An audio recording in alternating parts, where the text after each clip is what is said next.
What's good, everybody? You already know who it is. It's your boy Zay, Xavier Khalid, Mr. X. Just get the name correct so I know that you respect. We here with the overview of the psychology of money, and I'm going to be doing a chapter by chapter overview of the book, taking away the most important key notes in every chapter. But before we get into it, make sure you leave a like, share, comment, subscribe, do what you do to your regular YouTube video. We're going to jump straight into it. Chapter 1. No one is crazy. Your experience makes up over 80% of what you think the world is and how it actually works. So you comparing yourself to older generations or younger generations may differ in how you believe investing and saving money works. Chapter 2. Luck and risk. Luck and risk is often invisible. Nothing is as good or as bad as it seems, but be careful who you admire and also who you put down. And always remember that success and failure are lousy teachers. Chapter 3. Never enough. To get the goalpost to stop moving is one of the hardest financial skills to master. Ambition often moves faster than satisfaction because you're tasting success and now you're chasing that feeling of wanting more. Chapter 4. Compounding and confounding. Success is compound from foundations and consistency. Aim for good returns that are long term and that can also be repeated. There's nothing to gain from a one-off high-risk return that can't really be replicated. Chapter 5. Getting wealthy versus staying wealthy. Staying wealthy requires a bit of paranoia and frugality. So always remember that money is about survival. Seek to be financially unbreakable. Remember that you should always plan on plans not going according to plan. You plan, God laughs. Chapter 6. Tails, you win. You can be wrong half the time and still make a fortune.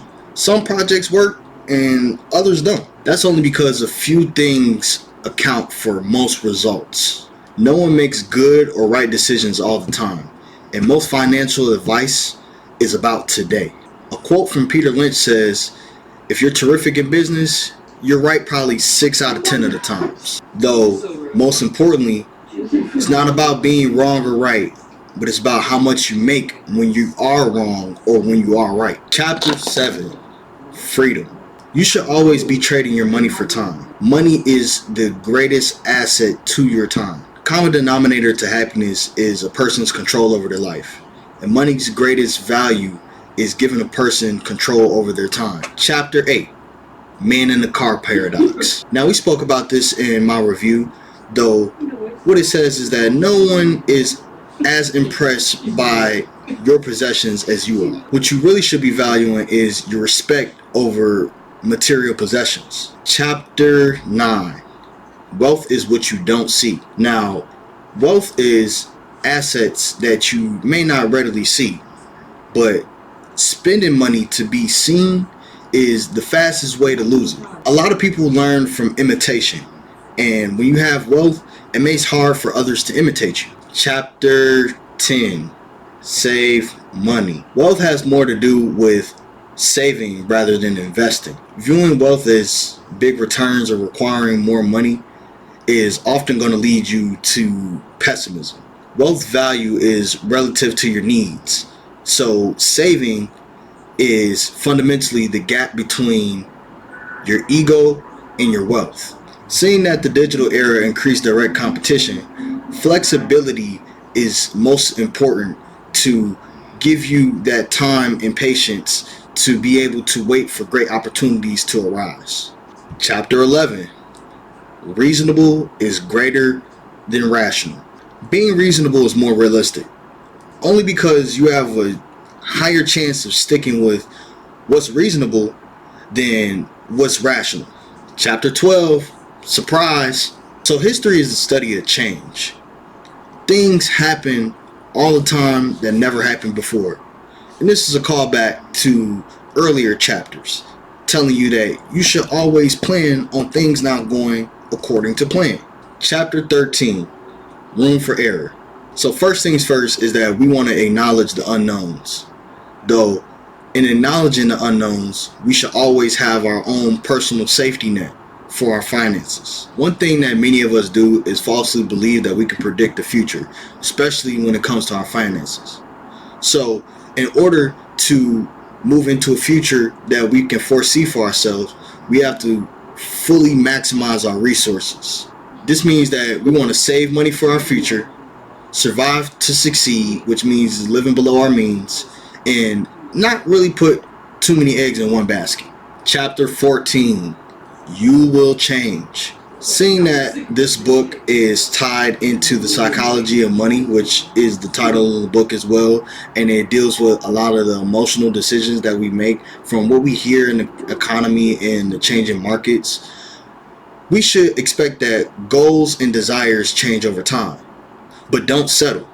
People adapt to circumstances, and eventually extreme planning wears off. Regret builds up when we start abandoning those plans that we set out for ourselves, and then we catch ourselves trying to make up for lost time. In this lesson, we learn that moderation is key, endurance is key, and that we should accept changing minds, especially when it comes to our finances and the economy. Chapter 15, Nothing is free. So everyone has their price, and not all prices appear on labels. Things are harder in practice than they are in theory. So you should be making some type of experiment for yourself or some type of experience for yourself to where you're getting the practice in, you're getting the reps in, and you actually know how the economy and market is moving in order to learn how to invest. And also, you should be saving money as well. That's what this whole book is about, is us saving money.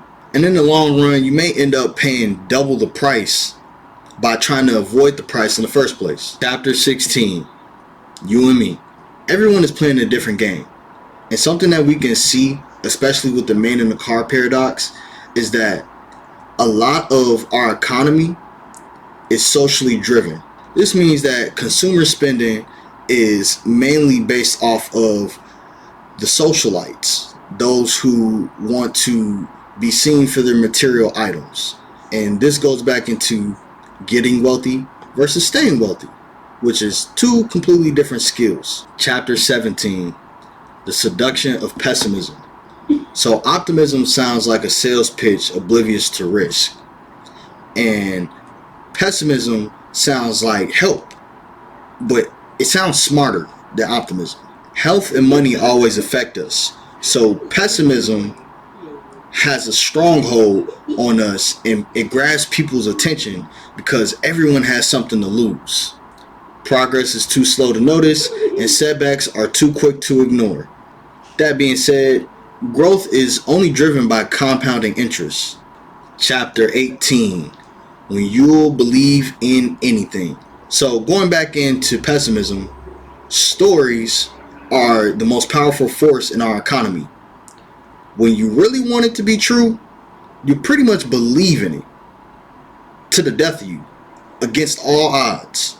So Morgan Housel challenges us to go into our belief thinking about the room for error, because higher stakes equals a wider gap for error. Separate the wants from your needs when making decisions financially, because you'll be able to better account the risk. Risk being what's left over after you thought of everything. Chapter 19, All Together Now. This chapter is more so of an overview of the book, where he kind of summarizes it and dumbs it down into a few pages just to accurately assess what's been going over throughout the book. So my few key takeaways is less ego equals less wealth. Does your financial decisions help you sleep at night? Maximize your time and be okay when things go wrong. Define the cost of your success and be ready to pay that cost. And also define the game that you're playing. And lastly, remember, there is no right answer.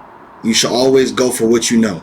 Chapter 20, Confessions. So the last chapter of the book goes over Morgan Housel's personal relationship with money and his own paradigms with wealth. So Housel defines independence as keeping your expectations low and living below your means. So you always want to keep expectations in check and don't spend unnecessarily and go through the extreme of overspending. And lastly, he leaves us with choosing between being right and being happy. Thank y'all for tuning in for this overview, this little quick note summary synopsis that I cooked up for y'all. I know maybe some of you want to go into this book with maybe a mind frame of what's actually in it. You know, what is he actually talking about? Does he teach me how to invest? Does he teach me how to save money? Does he tell me where to put my money at? I can tell you that he doesn't really do any of those things. He's going to tell you things that are going to affect your spending and ways that you should combat the effects of your spending, and to better put you in a place to where you understand why you make these decisions that you make in the first place. And it's all tied into emotion. But that being said, leave a like, share, comment, subscribe, do what you do to any your regular YouTube video. It's been your boy Zay, man. Free World Gang out here. Appreciate y'all hanging out with me, rocking out with me. Keep holding it down. The saga continues, man. Peace. Love y'all.